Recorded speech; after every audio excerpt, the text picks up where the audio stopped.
My friend, India's friend, the President of the United States of America, Mr. Donald Trump. মার্কিন president Donald ট্রাম্পের সঙ্গে শুল্ক যুদ্ধে ভারতকে টেক্কা দিল বাংলাদেশ। মার্কিন বাজারে ভারতের উপর 25% শুল্কের বিপরীতে এখন বাংলাদেশের শুল্ক 37% থেকে কমে হয়েছে 20%। দ্বিতীয় মেয়াদে ক্ষমতায় বসার পর শতাধিক দেশের ওপর চড়া হারে শুল্ক আরোপের ঘোষণা দেন মার্কিন president Donald Trump. Instituting reciprocal tariffs on countries throughout the world. Reciprocal, that means they do it to us and we do it to them. Very simple, can't get any simpler than that. সেই শুল্ক খরচ নেমে এসেছিল বাংলাদেশের উপরও। দেশের টালমাটাল পরিস্থিতির মধ্যে ট্রাম্পের 37% শুল্ক আরোপ বাড়তি চাপ তৈরি করেছিল অন্তর্বর্তী সরকারের উপর।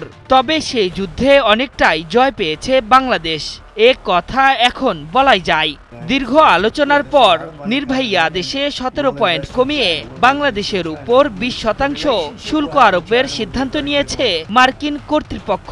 ট্রাম্প প্রশাসনের এমন সিদ্ধান্তে পোশাক রপ্তানিতে প্রতিদ্বন্দ্বী দেশগুলোর সঙ্গে প্রতিযোগিতায় বেশ ভালোভাবেই টিকে থাকবে দেশের বৃহৎ রপ্তানিমুখী এই শিল্পটি। হোয়াইট হাউসের বরাতে বার্তা সংস্থা রয়টার্স জানিয়েছে, কয়েক মাসের ধারাবাহিক আলোচনার পর বাংলাদেশ থেকে আমদানি করা পণ্যের ওপর শুল্ক হার 35% থেকে কমিয়ে 20% করার সিদ্ধান্ত নিয়েছে মার্কিন যুক্তরাষ্ট্র, যা 1 আগস্ট থেকেই কার্যকর হবে। স্থানীয় সময় শুক্রবার এই ঘোষণা দেয় হোয়াইট হাউস। যুক্তরাষ্ট্রের আরোপ করা সম্পূরক শুল্কের পরিমাণ আলোচনার মধ্য দিয়ে কমিয়ে আনতে পারাকে গুরুত্বপূর্ণ কূটনৈতিক বিজয় হিসেবে বর্ণনা করেছেন প্রধান উপদেষ্টা মোহাম্মদ ইউনূস। তবে খুব সহজেই আমেরিকার চাপিয়ে দেওয়া শুল্ক খরচ থেকে মুক্তি পায়নি বাংলাদেশ।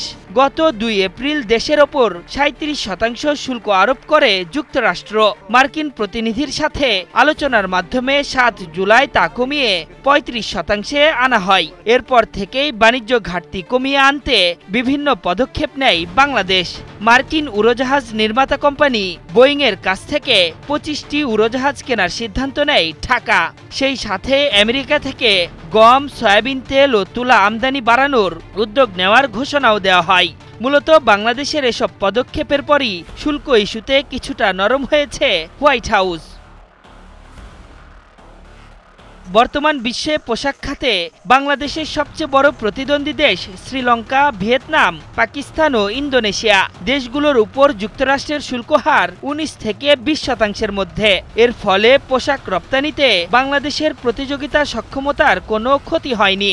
অন্যদিকে যুক্তরাষ্ট্রের সঙ্গে পূর্ণাঙ্গ চুক্তিতে পৌঁছাতে ব্যর্থ হওয়ায় ভারতকে 25% শুল্কের মুখে পড়তে হয়েছে। এছাড়া চীনের সঙ্গে এখনো কোনো চুক্তিতে আসেনি চীন। সেই হিসেবে চীন ও ভারতের সাথে প্রতিযোগিতার বাজারে বাংলাদেশের পোশাক শিল্প এগিয়ে থাকবে বলে মত বিশ্লেষকদের। যুক্তরাষ্ট্রের শুল্ক আরোপ কমানোর প্রতিক্রিয়ায় বাংলাদেশের জাতীয় নিরাপত্তা উপদেষ্টা খলিলুর রহমান বলেছেন, 35% পাল্টা শুল্ক এড়ানোই পোশাক খাত ও এর ওপর নির্ভরশীল লাখ লাখ মানুষের জন্য স্বস্তির খবর। বাণিজ্য উপদেষ্টা শেখ বশিরউদ্দিন বলেছেন, বাংলাদেশের ওপর 20% শুল্ক আরোপ করায় প্রতিযোগিতামূলক অবস্থায় থাকবে বাংলাদেশ। সেই সাথে যুক্তরাষ্ট্রে দেশের রপ্তানি বাধাগ্রস্ত হওয়ার সম্ভাবনা নেই বলেও জানিয়েছেন বাণিজ্য উপদেষ্টা। আশরাফুল ইসলাম, 71।